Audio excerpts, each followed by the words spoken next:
تو اللہ تعالیٰ قرآن پاک میں آگے کیا فرما رہا ہے کہ ان کو چاہیے کہ میرے حکموں کو مانے اور مجھ پر ایمان رکھے تاکہ نیک راستہ پائے۔ تو آج ہم کیا اللہ کے حکموں کو مان رہے ہیں؟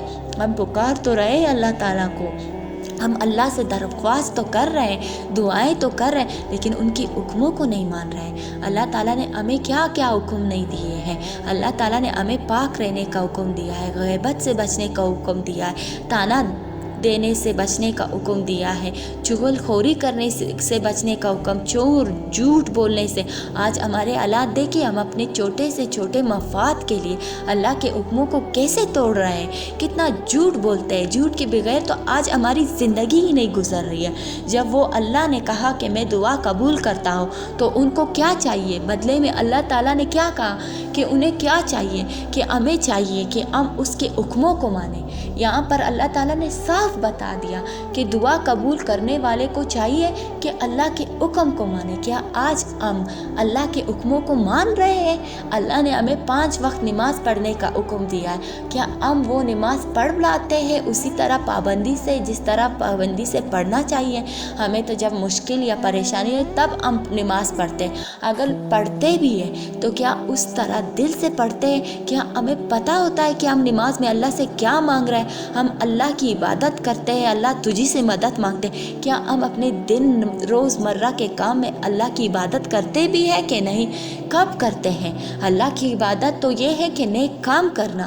کیا ہم اپنے گھر والوں کے ساتھ نیکی کا معاملہ کرتے ہیں؟ ہم تو اپنے تلخ الفاظوں سے گھر والوں کے دل کو اتنا چیر دیتے ہیں۔ کیا کہاں ہم اللہ کی عبادت کر رہے ہیں؟ ہم کوئی اللہ کی عبادت نہیں کرتے۔ ہم تو تھوڑی سی فرسٹریشن میں، تھوڑی سی آزمائش سے، تھوڑی سی سختی ہم پر آ جائے تو ہم اس اللہ سے شکوے گلے کرنے لگ جاتے ہیں۔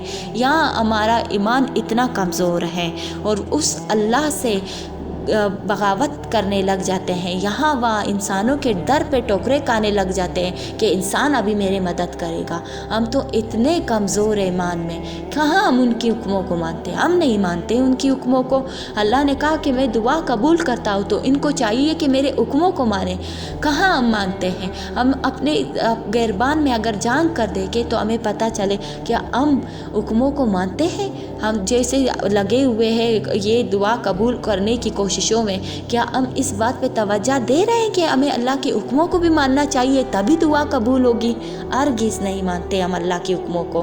ہم اپنے آپ سے بھی منافقت کرتے ہیں اور دنیا سے بھی منافقت کر رہے ہیں اور اللہ کی ذات سے بھی منافق بن کے گھوم رہے ہیں، کیونکہ اگر ہم دل سے اور ایمان سے اللہ کے حکموں کو مانیں تو ہماری دعا قبول ہو جائے۔ اگر آج ہماری دعا قبول نہیں ہو رہی ہے تو اس کے پیچھے ایک بڑی راز یہی ہے کہ ہم کہیں نہ کہیں اللہ کی حکموں کو نہیں مان رہے ہیں، اللہ کی نافرمانی کر رہے ہیں۔ اور مجھ پر ایمان رکھے، اللہ تعالیٰ آگے آیات میں کیا فرما رہا ہے؟ اور مجھ پر ایمان رکھے تاکہ نیک راستہ پائے۔ ہمارا ایمان کہاں ہے اللہ پر؟ ہم سوچتے ہیں اگر ہم جھوٹ نہیں بولیں گے تو ہمارا کام نہیں ہوگا، کیونکہ اللہ پہ ایمان نہیں ہے نا۔ اللہ تو ایمان ہو تو جھوٹ کبھی بولے ہی نہ، اللہ پہ یقین ہو تو کبھی جھوٹ بولنے کی ضرورت ہو کہ اپنے نقصان اور نفع کے بارے کی ہمیں سوچنے کی ضرورت خود سے ہوئے گی نہیں، کیونکہ وہ اللہ پہ ہمارا ایمان ہوگا کہ میرا اللہ میرے لیے اچھا راستہ بنائے گا، نیک راستہ بنائے گا۔ لیکن آج ہم جھوٹ بول رہے ہیں، مسلمان جتنا جھوٹ بول رہے ہیں شاید کوئی اور مذہب میں کوئی اتنا جھوٹ بولتا ہوگا۔ کہاں مانتے ہیں ہم حکموں کو؟ آج دیکھیے ہم اپنی چھوٹی سی چھوٹی خواہش کو پورا کرنے کے لیے لوگوں کے حق مان لیتے ہیں، لوگوں کی حق تلفی کر لیتے ہیں، کتنا اپنی زبان سے لوگوں کے لیے تلخ الفاظ نکالتے ہیں، کتنے لوگوں کے دل توڑ دیتے ہیں، جبکہ وہ اللہ نے تو ہمیں رحم کرنے کا حکم دیا ہے۔ کہاں ہم کرتے ہیں لوگوں پہ رحم؟ ہم تو خود اپنی ذات پر رحم نہیں کر رہے ہیں تو کیا کریں گے لوگوں پہ رحم؟ تو نیک راستہ وہی لوگ پاتے ہیں جو اللہ کے حکموں کو مانتے ہیں اور ایمان رکھتے ہیں کہ میرا بھلا کرنے والا اور میرا نقصان کرنا صرف اللہ کی ذات پر ہے۔ میں کہیں پر بھی کوئی دھوکہ بازی نہیں کروں گا، کوئی فریب نہیں کروں گا۔ میرا ایمان اتنا مضبوط ہے کہ میں نے خود کو اللہ کے حوالے کیا ہے، میرا نفع اور نقصان میرے اللہ کے حکم سے آ رہا ہے۔ جب تک ہمارا ایمان اس لمحے تک مضبوط نہیں ہو جاتا تب تک ہم راستہ نہیں پا سکتے۔ اور اللہ تعالیٰ قرآن پاک میں ہمیں اور تسلی کیا دے رہا ہے؟ سورہ بقرہ کی آیات نمبر 125 میں ہی اللہ تعالیٰ ہم سے کیا فرما رہا ہے؟ جو ایمان والے ہیں وہ تو اللہ ہی کے سب سے زیادہ دوستدار ہیں، اور کاش ظالم لوگ جو بات عذاب کے وقت دیکھیں گے اب دیکھ لیتے کہ سب طرح کی طاقت اللہ ہی کو ہے، اور یہ کہ اللہ سخت عذاب کرنے والا ہے۔ تو اس آیات میں اللہ تعالیٰ کن کے لیے خوشخبری دے رہا ہے، کن کے لیے نصیحت کر رہا ہے؟ جو ایمان والے ہیں۔ ایمان کیا ہے؟ میں آپ کو بہت دفعہ بتا چکا ہوں، ایمان یہی ہے کہ ہماری زندگی میں جو بھی حالات ہیں، جو پریشانیاں ہیں، جو خوشیاں ہیں، جو راحت کے دن ہے، جو غم کی راتیں ہیں، وہ سب پر اللہ سے جڑ جانا، اللہ پہ یقین رکھنا کہ اللہ تیری حکم سے یہ سب کچھ آیا ہے، تیری ہی نوازش ہے، تیری ہی عطائیں ہیں، تو نے ہی مجھے آزمایا ہے، تو نے مجھے راحت اور سکون دی ہے۔ اس بات پر یقین کر لینا کہ جو کچھ بھی آپ کی زندگی میں ہو رہا ہے، جو کچھ بھی پیش آ رہا ہے، چاہے غم ہو چاہے خوشی، وہ اللہ کی طرف سے ہے، اور اس سے نکالنے والی ذات بھی اللہ کی ہے۔ اللہ کے بغیر کوئی آپ کا دوستکار، کوئی مددگار نہیں، اس بات کو ہی ایمان کہتے ہیں۔ تو اللہ تعالیٰ قرآن پاک میں یہ تسلی کن کو دے رہا ہے کہ ان کی مدد، ان کی دوستیاں کس کے ساتھ ہے؟ ایمان والوں کے ساتھ۔ جو ایمان والے ہیں وہی تو اللہ کے سب سے زیادہ دوستدار ہیں۔ جن کے پاس ایمان ہے وہی اللہ کے سب سے زیادہ قریب ترین دوست ہے، وہ لوگ ہیں جو اللہ جسے دوست رکھتا ہے۔ دیکھیے، اگر ہمارا کوئی بھی دنیاوی فرینڈ ہو، جب ہم اس پہ ٹرسٹ کرتے ہیں تبھی ہماری دوستی کو پروان چڑھتا ہے۔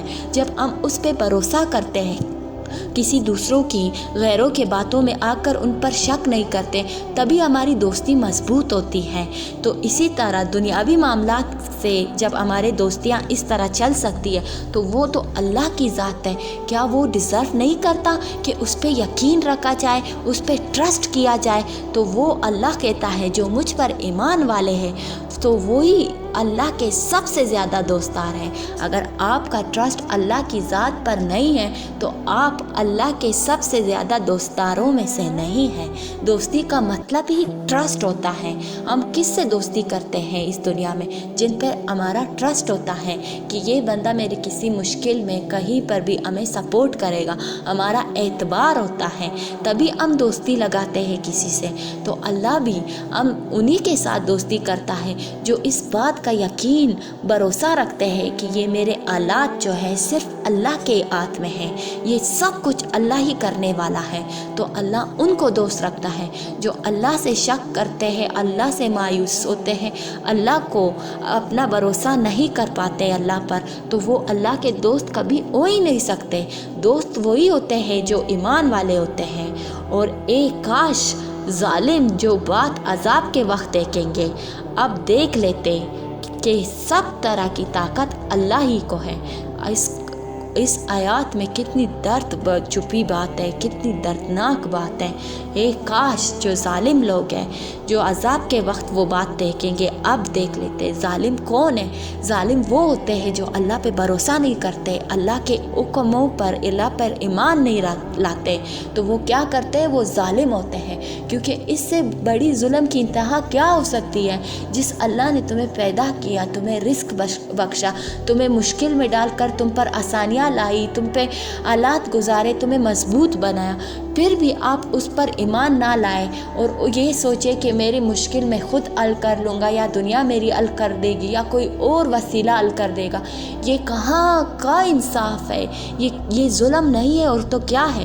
دیکھیے، اس بات کی مثال میں آپ کو ایسے دوں گی۔ کوئی ہے جس کے ہاتھ میں آپ کی کوئی نوکری ہے، کوئی جاب ہے، اور وہ آپ کو سیلری دے سکتا ہے، اور پھر بھی آپ اس کی جاب صحیح طریقے سے نہ کریں، اس سے سیلری کی ایکسپیکٹیشن نہ کریں۔ اس سیلری وہ باس آپ کو دینے والا ہوتا ہے، لیکن آپ جا کے دوسرے کلائنٹ سے، دوسرے کام ورکر سے امیدیں باندھیں، ان کے کام کرنا شروع کر دیں اور اپنے باس کا کام نہ کریں، اور ان لوگوں سے امیدیں لگائیں کہ وہ آپ کو سیلری جتنی اماؤنٹ دیں گے۔ تو ایسا تو ہو ہی نہیں سکتا۔ سیلری تو آپ کو صرف آپ کے باس ہی دے سکتے ہیں، باقی آپ جتنے بھی لوگوں کو کمپنی میں یا جاب والے ایریا میں خوش کر لیں وہ تو آپ کو سیلری نہیں دے سکتے۔ تو اسی طرح آپ کے جو آپ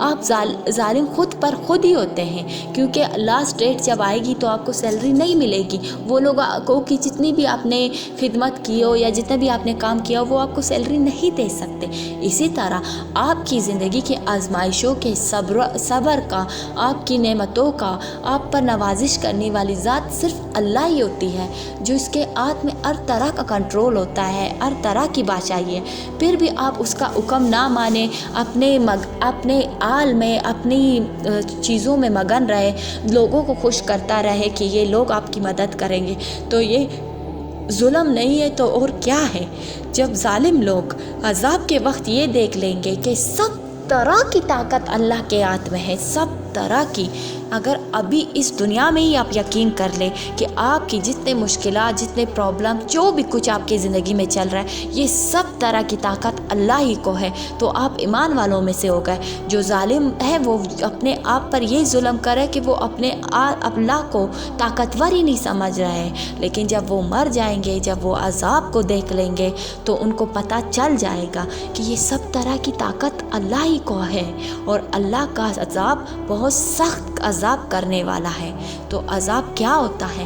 یہی ہے ہماری زندگی میں ہی ہم فیصلہ ابھی سے کر لیں کہ ہم اگر فلاح چاہتے ہیں، کامیابی چاہتے ہیں، ان مشکلات سے، ان آزمائشوں سے نکلنا چاہتے ہیں، تو ہمیں اللہ کی ذات پر ایمان لانا ہوگا، پھر وہ اللہ ہمیں دوست بنائے گا۔ اگر ہم ایسا نہیں کریں گے تو ہم ظالم ہوں گے، کیونکہ ہم غیر باطن چیز سے دل لگا بیٹھیں گے، یہاں وہاں جائیں گے، ٹوکرے کھائیں گے، لوگوں سے کچھ مانگیں گے، نعوذ باللہ کچھ لوگ تو پتہ نہیں کیا کیا کر لیتے ہیں دنیاوی چیزوں کو حاصل کرنے کے لیے، کن کن غلط راستوں کو، یعنی غیر چیزوں سے مدد مانگنے لگ جاتے ہیں۔ وہ غیر چیزیں کچھ بھی ہو سکتی ہیں، کچھ بھی، لوگوں کے ترلے کرنا، رشوت کھانا، یا وہاں ٹوکرے کرنا، لوگوں کے حق مار لینا، کتنے غلط کام کرنے پہ ہم اتر جاتے ہیں، کیونکہ ہم یہ سوچ رہے ہوتے ہیں کہ ہمارا کام بس یہ لوگ کر سکتے ہیں، یہ کر کے میرا یہ کام ہو جائے گا۔ جبکہ وہ اللہ کی ذات پر ہمارا یقین ہو تو ہم اللہ کے حکموں کو مانیں، کوئی ناجائز کام نہیں کر پائیں گے، کسی کو دکھ نہ دے پائیں گے، کیونکہ ہمارا یقین جب اللہ کی ذات پر ہے تو وہ اللہ ہمیں راستے دکھانا شروع کر دیتا ہے۔ جب ہمارا یقین ہی نہیں ہوتا، ہم اپنے یقین میں کمزور ہوتے ہیں، تبھی ہم دوسرے راستوں کو جاتے ہیں، تبھی ہم لوگوں پہ ظلم کرتے ہیں اور خود اپنے آپ پر ظلم کر بیٹھتے ہیں۔ اور اللہ کہتا ہے جو یہ ظالم لوگ، جب ان کو عذاب دیا جائے گا، وہ عذاب اگر ابھی دیکھ لے تو ان کو پتہ چل جائے گا کہ یہ ساری طاقتیں اللہ کی تھی، اللہ ہی ہے جو آپ کو مشکلات اور پریشانیوں سے نکالنے والی ذات ہے۔ آپ جس درد میں ابھی مبتلا ہیں، اس درد کو اللہ ایک لمحے میں ختم کر سکتا ہے۔ اگر وہ اللہ آپ کے درد کو ختم نہیں کر رہا تو وہ اللہ آپ کو بہت کچھ عطا کرنا چاہتا ہے۔ اللہ تعالیٰ تو قرآن پاک میں کیا کہتا ہے؟ جب میرے بندے پر، میرے مومن بندوں پر سختی آتی ہے تو وہ نماز سے اور صبر سے مدد لیتے ہیں۔ کیا آپ نماز پڑھ رہے؟ کیا نماز پڑھنے کے بعد کیا آپ صبر کر رہے؟ نہیں کر رہے نا، تبھی تو آپ آج اتنے دکھ اور تکلیف میں ہیں، آپ کا ایمان اتنا کمزور ہے۔ اگر آپ نے نماز پڑھ لی، نماز میں آپ نے دل سے کہہ دیا ہے کہ اللہ میں تیری عبادت کرتا ہوں، تجھ سے مدد مانگتا ہوں، پھر وہ اللہ آپ کی مدد نہ کرے، ایسا نہیں ہو سکتا، ایسا کبھی نہیں ہو سکتا کہ آپ اللہ سے مدد مانگیں اور وہ اللہ آپ کی مدد نہ کرے۔ بس مسئلہ یہاں پر یہ ہے کہ صبر سے بھی مدد لینی چاہیے۔ تو اگر آپ کی مدد اور آپ کے راستے ابھی نہیں کھل رہے تو آپ صبر کا بھی دامن تام لیں، وہ صبر بھی آپ کو بہت منزلوں تک لے جانے والی ہے۔ اللہ تعالیٰ کیا کہتا ہے کہ میں صابرین کے ساتھ ہوں، تو صبر میں بھی تو اللہ نے آپ کو اکیلا نہیں چھوڑا ہے نا، آپ کے دل کو سکون تو دے رہا ہے نا، آپ کو بتا رہا ہے کہ آپ جو یہ صبر کر رہے ہیں، دی اینڈ میں آپ کو وہ چیز ملنے والی ہے، آپ کو خوش نصیبی ملنے والی ہے۔ آپ کا دل مطمئن تو ہے نا، صبر تو کر کے دیکھے، تھوڑا سا انتظار اور کرے۔ اگر آپ کو یہ انتظار کی اور صبر کی توفیق بھی ملی، اگر آپ کہہ رہے ہیں کہ میں صبر تو کر رہا ہوں، تو اس میں بھی تکبر نہ کرے، یہ صبر کی توفیق بھی آپ کو اللہ نے دی ہے۔ جب وہ اللہ آپ کا اتنا دوست ہے جو آپ کے صبر میں بھی آپ کا دوست ہے، تو اس سے بڑی خوشخبری کیا ہو سکتی ہے؟ جو دوست آپ کے ساتھ ہر لمحے ہے، جو آپ کی مدد کرنے والا ہے، پھر آپ کیوں پریشان ہو رہے ہیں؟ اگر کوئی دنیاوی دوست بھی آپ کو کہے کہ آپ کا یہ مسئلہ ہے، میں آپ کے ساتھ ہوں، بس میں آپ کی مدد کرنے والا ہوں، میں اس مدد کو کر کے رہوں گا، تو آپ کا دل اتنا سکون میں آ جاتا ہے جب وہ ذات جس نے آپ کو پیدا کیا ہے، جس کے ہاتھ میں ہر طرح کی قدرت ہے، ہر طرح کی طاقتیں ہیں، جس نے سورج بنایا، چاند بنایا، ستارے بنائے، اتنے بڑے بڑے مخلوقات بنائے، وہ اللہ کہہ رہے کہ میں تمہارے ساتھ ہوں، صرف تم صبر کرنے والوں میں ہو جاؤ۔ اور صبر بھی ہم کیوں کرتے ہیں؟ کیونکہ وہ چیز جو ہم مانگ رہے ہوتے ہیں اس کا اپنا ایک وقت ہوتا ہے، اس وقت پر ملنا ہمارے لیے بہت بہت بہتر ہوتا ہے، تو اس وقت کے لیے ہم اپنے بہتری کے لیے صبر نہیں کر سکتے؟ صبر بھی تو آپ کی بہتری کے لیے ہوتا ہے نا۔ اس بات کو سمجھے، گہرائی سے اس بات کو پکڑیے کہ جس صبر کرنا ہے وہ بھی ہمارے اپنی بہتری کے لیے ہوتا ہے۔ بہتری کیا ہوتی ہے کہ ہو سکتا ہے وہ چیز ہمیں اس وقت مل جائے لیکن وہ بہتر نہ ہو، اس سے آپ کو اور تکلیف ہو اور آپ پریشان ہو جائے، اور آپ کو جب وہ صحیح وقت پر ملے اور اس وقت پر ملنا بھی مناسب ہو سکتا ہے اس وقت پر آپ کو اس چیز کی سب سے زیادہ ضرورت ہو سکتا ہے آپ کو ابھی اس کی چیز کی زیادہ ضرورت محسوس ہو رہی ہے، لیکن یہ چیز اتنی ضروری اس وقت میں نہیں ہو، اس چیز کی ضرورت اس ٹائم میں ہو جس ٹائم پہ ملنی ہو۔ تو اللہ کو اپنے وقت کی مقدار صحیح سے معلوم ہے کہ میں نے اپنے بندے کو کس وقت پہ وہ چیز دینی ہے، کب اس کے لیے بہتر ہوگی۔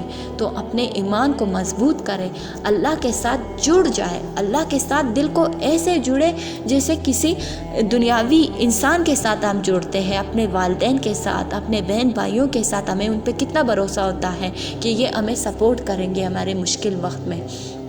لیکن یہ تو دنیاوی رشتے ہیں، یہ تو کبھی بھی دھوکہ دے سکتے ہیں، کبھی بھی ہمارے اپنے قریبی خونی رشتے بھی کبھی ہمیں سپورٹ نہیں کر پاتے ہیں، ہمیں اکیلا اور تنہا چھوڑ دیتے ہیں، کبھی ہم پر حالات بھی ایسے آ جاتے ہیں کہ ہم اپنے دل کے غم اور تنہائیاں، اپنی مشکلات ان سے شیئر نہیں کر پاتے ہیں۔ تب کون سی ذات صرف آنکھوں کے سامنے آتی ہے؟ صرف اللہ کی ذات ہی آتی ہے نا۔ صرف ہمیں یہی یقین ہوتا ہے کہ ابھی ایک ذات ہے، وہ اللہ کی ذات ہے، جو درد اور غم میں اپنی فیملی سے شیئر نہیں کر سکتا، وہ میں اللہ سے شیئر کر سکتا ہوں۔ جب آپ کو اس بات کا یقین ہے کہ آپ اللہ سے شیئر کر سکتے ہیں، وہ آپ کو جج نہیں کرے گا، آپ کو ٹونٹ نہیں کرے گا، آپ پر تانے نہیں مارے گا، اور آپ اتنے دل کی صفائی کے ساتھ اللہ کو یقین رکھتے ہیں کہ وہ مجھے دل سے سمجھے گا، میری روح کی گہرائی سے مجھے سمجھے گا، پھر اس اللہ پہ صبر کرنا، اس اللہ پہ یقین یہی تامنا کہ میری مدد وہ کرنے والا ہے۔ یہاں پر آپ کیوں ڈگمگا جاتے ہیں؟ یہاں پر آپ کیوں کمزور پڑ جاتے ہیں؟ اس بات کو کبھی غور سے سوچا ہے کہ کیوں آپ کمزور پڑ جاتے ہیں، جب کہ آپ کو پتہ بھی ہوتا ہے کہ میری پریشانی، میرے غم دور کرنے والی صرف اللہ کی ذات ہے؟ جب آپ اس کے پاس آ بھی جاتے ہیں، ہاتھ پھیلا بھی لیتے ہیں، پھر کیوں کمزور پڑ جاتے ہیں؟ اس بات کا اندازہ آپ کو ابھی پتہ چل جائے گا۔ آپ اس لیے کمزور ہو جاتے ہیں کیونکہ آپ کے پاس شیطان ہوتا ہے، اور وہ شیطان دیکھ رہا ہوتا ہے کہ یہ بندہ تو اپنے بنانے والے کے پاس واپس چلا گیا ہے، میری اتنی محنت، میری اتنی کوششوں پہ پانی پھیر دیا اس انسان نے، میں نے اس کو اس سے دور کرنے کے لیے کیا کچھ نہیں کیا تھا، لیکن اس کا پھر یقین آ گیا کہ اس کا سب کچھ سنبھالنے والا، اس کی ساری راہیں درست کرنے والی وہ ذات ہے جس نے اس کو پیدا کیا، یہ کیسے اس کی طرف متوجہ ہو گیا اتنے آسانی سے؟ تب شیطان اپنی زور تن کوشش کرتا ہے، وہ کوششیں کرنے لگ جاتا ہے جو وہ عام روٹین میں نہیں کرتا، وہ اس دوران کرنے لگ جاتا ہے کہ آپ کو اللہ سے دور کرے۔ جب آپ سجدے میں چلے جاتے ہیں، جب آپ دعاؤں میں چلے جاتے ہیں، جب آپ تہجد تک پہنچ جاتے ہیں، تب شیطان اپنی کوششوں کو اور وسیع کر لیتا ہے تاکہ وہ آپ کو اللہ سے دور کر لے۔ تو ابھی آپ کو سمجھ آیا کہ جب آپ آزمائش میں ہوتے ہیں تو آپ پر اتنے تنگ حالات کیوں ہو جاتے ہیں، آپ اتنے ذہنی ڈسٹرب اور مایوس کیوں ہو جاتے ہیں؟ اس لیے ہو جاتے ہیں کیونکہ آپ اپنے رب کے قریب ہو جاتے ہیں، اور وہ رب آپ کو بہت جلد آپ کی مشکلات اور پریشانیوں سے نکالنے والا ہوتا ہے، لیکن شیطان چاہتا ہے کہ اس سے پہلے کہ یہ اپنے ایمان کو مضبوط کرے اور اپنے رب سے جڑ جائے تو میں اس کے دل کو کمزور کر کرتا ہوں، اس کے حالات اس کو اور تنگ کر کے دکھاتا ہوں، اسے مایوس کر دیتا ہوں، اس پہ دل پہ بوجھ ڈال دیتا ہوں۔ جب ہم اس کے باتوں شیطان کی باتوں میں آ جاتے ہیں، اپنے دل پہ بوجھ کرنے، اپنے دماغ پہ بوجھ کرنے لگ جاتے ہیں، تو شیطان کامیاب ہونا شروع ہو جاتا ہے۔ لیکن ہمیں کیا کوشش کرنی ہے اس وقت؟ ہمیں شیطان کو نہیں چھوڑنا ہے۔ اس کے مقصد میں کامیاب ہونے کے لیے ہمیں اللہ کی طرف دیکھنا ہے، اور اللہ کو طرف دیکھنا کیسا ہوگا؟ ہمیں قرآن کو مضبوطی سے پکڑنا ہوگا، اللہ کی آیاتوں کو مضبوطی سے پکڑنا ہوگا، پڑھنا ہوگا قرآن کو سوچ سمجھ کے، وہ اللہ ہمیں کہاں کہاں پرومسز کر رہا ہے، کیا کیا ہمیں بتا رہا ہے۔ جب ہم اللہ کے ساتھ مضبوط کریں گے اپنے تعلق کو، تو شیطان ہم سے اور دور پر دور ہوتا جائے گا، اس کو اپنی مقصد میں ناکامی نظر ہوتی ہوئی دکھے گی۔ جس دن آپ نے شیطان کو شکست دے دی، اس دن اللہ تعالیٰ آپ کے ایمان کو اور آپ کے دل کو اتنا مضبوط کر لے گا کہ آپ کو وہ چیز ملے یا نہ ملے، آپ ایسے پر امید ہو جائیں گے کہ آپ یقین نہیں کریں گے کہ آپ کی آزمائش کیسے ختم ہو گئی۔ ابھی تک تو وہ چیز ملی بھی نہیں ہے، پھر آپ کی آزمائش، آپ کو سکون کیسے مل گیا؟ سکون اس لیے مل جاتا ہے کیونکہ شیطان کے وار بند ہو جاتے ہیں، اور آپ کا دل ایمان اور نور سے اتنا بھر جاتا ہے، اللہ کا یہ اس طرح کا یقین آ جاتا ہے کہ بس اب اللہ نے میری آزمائش ختم کر دی، اب وہ چیز مجھے ملنے والی ہے، کیونکہ اللہ کی قدرت پر اور اللہ کی طاقت کا آپ کا یقین مضبوط ہو چکا ہوتا ہے، اور آپ کو پتہ چل چکا ہوتا ہے کہ بس اب وہ چیز ملنے والی ہے، اب میں انتظار کر رہا ہوں اور صبر کر رہا ہوں، اور وہ چیز آنے ہی والی کسی بھی لمحے۔ جب آپ اس لمحات تک، اس آزمائش کی اس حد تک پہنچ جاتے ہیں، تو شیطان آپ کا کچھ نہیں بگاڑ پاتا، اور آپ پرسکون ہو جاتے ہیں، اور پھر کچھ ہی لمحات اور کچھ ہی عرصے میں آپ کو وہ چیز بھی مل جاتی ہے، اور آپ اس چیز کو حاصل کر کے اللہ کی شکر گزاری بھی کرنے لگ جاتے ہیں، اور اس کامیابی کو دیکھ کر شیطان سر پکڑ کر رونے لگ جاتا ہے کہ واقعی میں میرے اس بندے کی تو اس کی رب نے مدد کر دی، اب میں کہاں جاؤں؟ اب میں اس کو کیسے وسوسے دلاتا تھا، کسے پریشان کرتا تھا کہ اسے مایوس کروں، اس کی اللہ سے دوری کراؤں، اس کو اس کے رب سے مایوسی دلاؤں کہ اس کا رب اس کے لیے کچھ کرنے والا نہیں ہے۔ لیکن یہ انسان اتنا مضبوط تھا، اس نے اپنے رب کو پا لیا، مجھے شکست دے دی۔ آپ دے دینا شیطان کو شکست، آپ شیطان کو سائڈ پر کر دینا۔ اگر جب تک آپ کی آزمائش میں آپ کو درد ہو رہا ہے، تکلیف ہو رہی ہے، آپ مایوسی میں، اس کا مطلب شیطان آپ پر زور اور توڑ وار کر رہا ہے، آپ کے دل پر وار شروع ہو چکے ہیں شیطان کے۔ شیطان اپنی اس کوششوں میں لگ چکا ہے جس سے وہ آپ کو آپ کے رب سے دور کر لے۔ آپ کو بس ابھی یہ کرنا ہے کہ شیطان کو شکست دینی ہے، شیطان کو بتا دینا ہے کہ آپ اپنے رب کے ساتھ ہیں، آپ صرف اپنے رب کو دوست رکھتے ہیں۔ اور ویسے بھی اللہ تعالیٰ قرآن پاک میں کیا کہتا ہے؟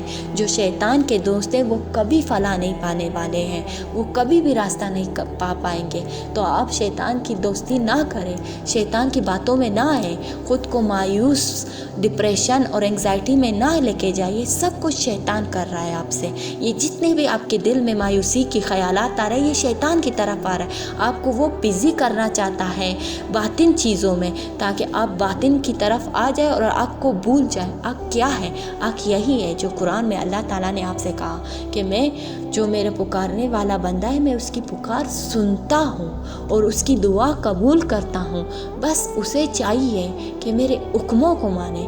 اللہ کا پہلا حکم کیا ہے؟ کہ شیطان کے نقش قدم پہ نہیں چلنا۔ بس آپ نے ابھی شیطان کے نقش قدم پہ بالکل نہیں چلنا۔ شیطان آپ کے سامنے بہت برے برے خیالات، برے برے کام لا رہا ہے، برے برے وسوسے لا رہا ہے کہ تم یہ کر لو یہ ہو جائے گا، وہ کر لو تو وہ ہو جائے گا۔ جتنے بھی شیطانی خیالات آپ کے دل میں آ رہے ہیں، اس کو سٹاپ کریں، شیطان سے دور ہو جائے، اللہ کے حکموں کو مانیں۔ اللہ کے حکموں کو مان کر آپ اللہ کے قریب بھی ہو جائیں گے، اور آپ کو راستے بھی دکھنا شروع ہو جائیں گے۔ اس راستے پر جو اللہ کے حکم پر مان کر آپ چلیں گے تو آپ کی منزل بھی آپ کو ملنے والی ہے، اور آپ کو راستہ بھی دکھنے والا ہے۔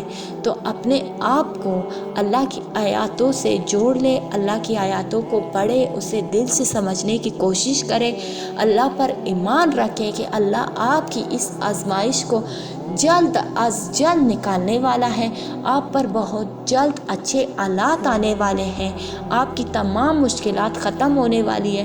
جو آج کے آپ کے دن ہے وہ بہت جلد آپ کی کامیابیوں میں تبدیل ہونے والے ہیں۔ آپ کے یہ دن جو ہے یہ پروسیس کا حصہ ہے، کامیابیوں کی طرف جانے والی اس منزل کا حصہ ہے۔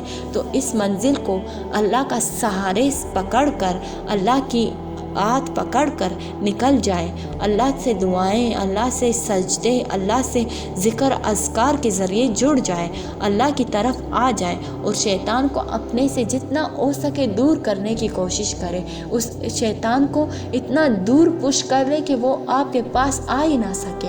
بس آخر میں یہی کہنا چاہوں گی، اپنے ایمان کو مضبوط کرے، اللہ کے ساتھ جڑ جائے اور میرے لیے بھی دعائیں کرے، اپنے لیے بھی دعائیں کرے۔ آج کی ویڈیو میں امید ہے آپ لوگوں کی کافی مدد ہو چکی ہوگی۔